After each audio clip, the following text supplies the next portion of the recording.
Oh, well, hello there. Just grabbing a quick drink before the show starts. I hope you're excited for today's special episode of Movies We Love, Movies We Hate. I'm going to be tackling the Dark Knight trilogy, starting with Batman Begins, which hit theaters during the summer of 2005, The Dark Knight, 2008, and then of course The Dark Knight Rises, which came out just last summer in 2012. Batman has always been my most favorite superhero, and these films captured the larger-than-life essence of the Caped Crusader while at the same time maintaining a strong sense of realism. I recently took the time to revisit all three of Christopher Nolan's Batman films, and I'd like to now share my feelings on them with you. So, with no further ado, let's begin.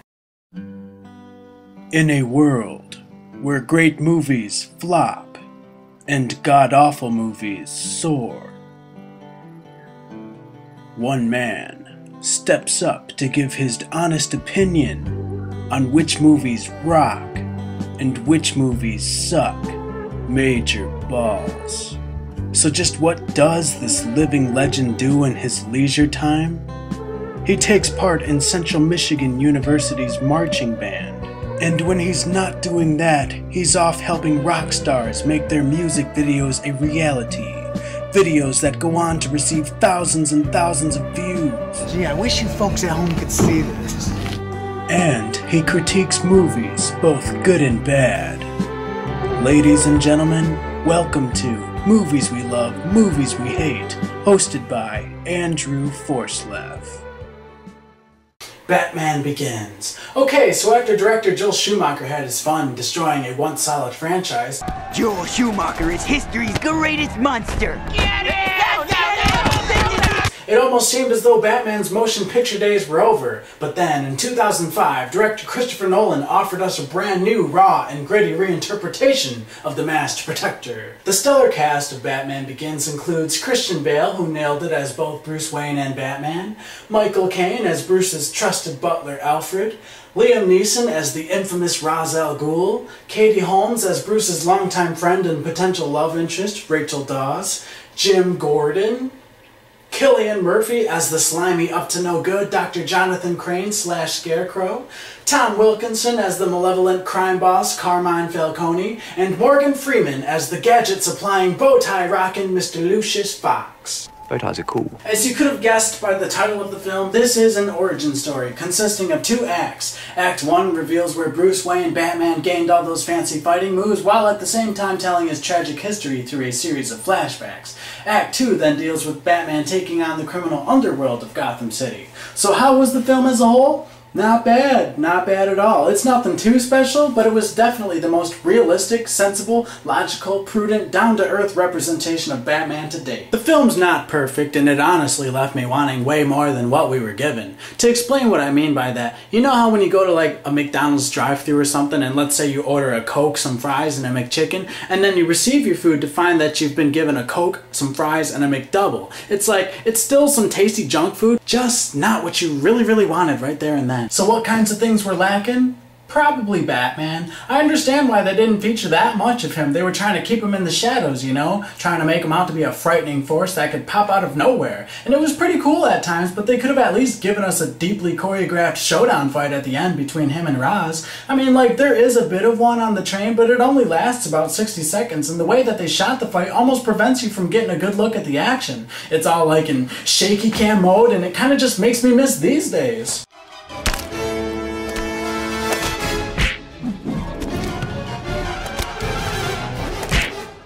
I also wasn't a huge fan of the new Batsuit in Batman Begins. I mean, like, I guess I dug the armor and it was fun to watch Bruce assemble the suit, which consisted of separate parts coming from scattered locations. Really, the only thing I didn't like was the look of the new Batcowl. I felt that the neck was a bit too wide and that it almost made Batman appear to be fat sometimes. Just a minor complaint and certainly nothing they couldn't fix in a sequel. When Batman Begins first came out, I remember there being widespread complaints due to the fact that the film didn't contain a true Batmobile. Me, personally, I didn't have a problem with that because the Tumbler is awesome as fuck. I mean, seriously, people, did you really miss this? Okay, well, not necessarily that, but did you really miss a black car with bat wings sprouting off the sides? Where would that have fit into this new tone they were going for? I found the Tumbler to be a very appropriate element to this film, and I was quite impressed to hear that Christopher Nolan himself was one of the men who came up with the new look. Apparently, he took some clay or putty and molded together what he felt the new Bat vehicle should look like, and the designers ran away with that, and the Tumbler was born. Did I have a favorite scene? Yeah, I'd say it was the part where the cops are chasing after Batman who's transporting a drugged up Rachel. It was really cool to see the Tumbler in action for the first time, destroying cop cars every which way. I'll award Batman Begins 3 stars out of 5. It was a very solid start to a potentially strong franchise, and I don't think any of us could have anticipated what was to come next. And here we go.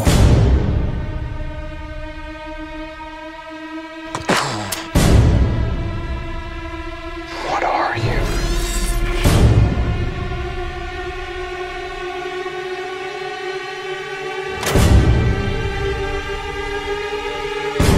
You either die a hero, or you live long enough to see yourself become the villain. The Dark Knight. Okay, so Batman Begins established this new Batman universe for us. It was fresh and grounded within reality. What were they going to do next? Oh, I don't know.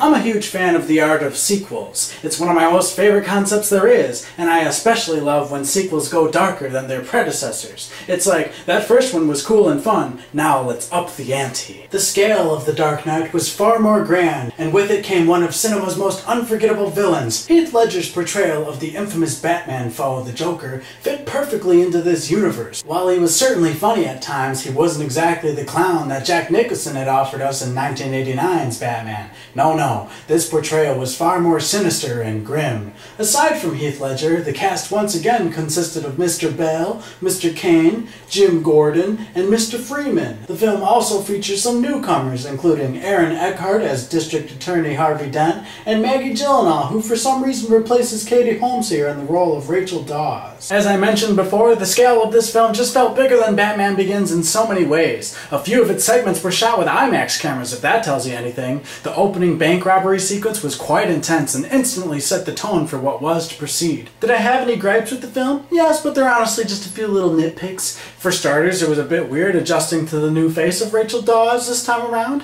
Miss Gyllenhaal turned in a fine performance, don't get me wrong. It would have just been nice to see Katie Holmes finish out the role. Oops, hope I didn't give anything away. The film also suffers at times from what I like to call quantum of solace editing. Those intense scenes comprised mainly of handheld footage where each shot is like a fraction of a second long, and if you blink you miss about 2.5 shots? Yeah. Remember that scene towards the end of the film when Batman's rocking that sonar vision, taking on the Joker's men and the SWAT team simultaneously? It took me about 3 viewings to figure out what the hell Batman was doing in that scene. Just very disorienting and confusing. I did not see this film giving us a Two-Face so soon. I mean, I could tell by the trailers that Harvey Dent was going to be featured, but I was thinking they were going to be saving his villainous fate for a part 3 or something. Certainly made for a cool little surprise there. Did I have a favorite scene? Probably the mid-movie car chase. Now that part was exceptionally intense, and for those that forgot, it was the first scene to feature the Bat-Pod. I also really dug when Batman showed up to the club. It was just really cool to see him kicking ass under strobe lights. I will award The Dark Knight a solid 4 stars out of 5. There was very little reliance on CGI, always a plus in my book, and it set the bar very high for superhero films in general. A third entry in the franchise was sure going to have a lot to live up to. The Dark Knight Rises. This film is massive. Everything about it feels so grand when compared to its 2 predecessors. The stakes are higher, the threats are bigger. Once again returning, you've got Bale, Kane, Freeman, and Jim Gordon. Okay, it's Gary Oldman, but whenever I watch these movies, all I see is the character Jim Gordon. The guy just owns the role. Among the newcomers, you've got Tom Hardy as Bane. No, not that Bane. There you go. You've got Anne Hathaway as both Selina Kyle / Catwoman, Matthew Modine, Marianne Cotillard, and Joseph Gordon-Levitt as Robin. Just kidding. Well, kinda. Anyhow, I felt that Tom Hardy's portrayal of Bane was brilliant. Whereas the Joker was someone that just wanted to screw with Batman's head, Bane was someone that could physically take on the Caped Crusader. And it's almost painful to watch when the two first go head to head. The shadows betray you because they belong to me. Remember Sam Raimi's first Spider-Man film? Remember that scene towards the end of the movie when the Green Goblin's just brutally kicking the crap out of Spidey, not giving him a chance to fight back at all? Yeah, well, when Bane first takes on Bruce, it's kinda like that, only way more brutal. Peter, delete my browser history. Are there some plot holes within The Dark Knight Rises? Yeah, I guess so, but this movie's already a couple minutes shy from being 3 hours, so if it took the time to fill those minor holes, it'd be even longer. You want my advice? Just use your imagination to fill the holes. One of the popular complaints I've heard is, how did Bruce manage to get back to Gotham with no money and while it was on lockdown by Bane's crew? Well, remember that flight crew that assisted Batman in Hong Kong when he kidnapped Lau in The Dark Knight? Maybe he phoned up those guys, bribed them with some fancy gadgets, had them land them somewhere close to Gotham, and then used a Batboat to get across to the island. There, hole filled. The Dark Knight Rises is my personal favorite of the three. What? Andrew liked it more than The Dark Knight? Yeah, I did. This film gave me exactly what I wanted and didn't receive from the other two installments. For so long, I just wanted to see Christian Bale's Batman throw down with someone in a well-lit area. In the past two films, whenever he was beating the crap out of scumbags, it was always dark as shit. You couldn't get a good look at the action and Batman always won. The third installment went as far as featuring Batman in the daytime, and I was all for it. Finally, we can all see what the hell you're doing. So did I have a favorite part? You bet I did. And that was the entire last half hour of the film. This is as epic gets. You've got the war between cops and terrorists, which also features Batman and Bane's rematch, and that all leads to my most favorite car chase in the entire trilogy. Add in a little snowfall and you've got yourself one monumental finale that's sure to give you goosebumps. This is truly the epic conclusion to a fantastic trilogy. So what's next for DC Warner Brothers? Well, Man of Steel is currently in theaters, and there's been heavy rumors surrounding the project, making it out to be the long-awaited genesis of a DC cinematic universe, much like the way Iron Man paved way for the Avengers. There is, however, no final word on whether or not Nolan's Batman universe will be a part of this potential Justice League domain. I sure hope they find a way to squeeze it in there, though. I mean, even if they can't get Christian Bale back for it, give the cape and cowl to Joseph Gordon-Levitt. Apparently he's Gotham's new protector, so why not give him a chance to be Batman? Just please find a way to incorporate this Nolan universe into your Justice League, because with these dark and gritty films on your side, the competition's gonna be on for them boys over at Marvel and their big budget Power Ranger films. Now, did I enjoy the Avengers? Yes, big time. It's just on a completely different level than these reality-grounded DC films. Ignoring this mess, of course. So yeah, Warner Brothers, there's my proposition. Take it or leave it. That is what I would do if I was in charge. Do you feel in charge? Don't forget to subscribe if you haven't done so already! You'll just have to imagine the fire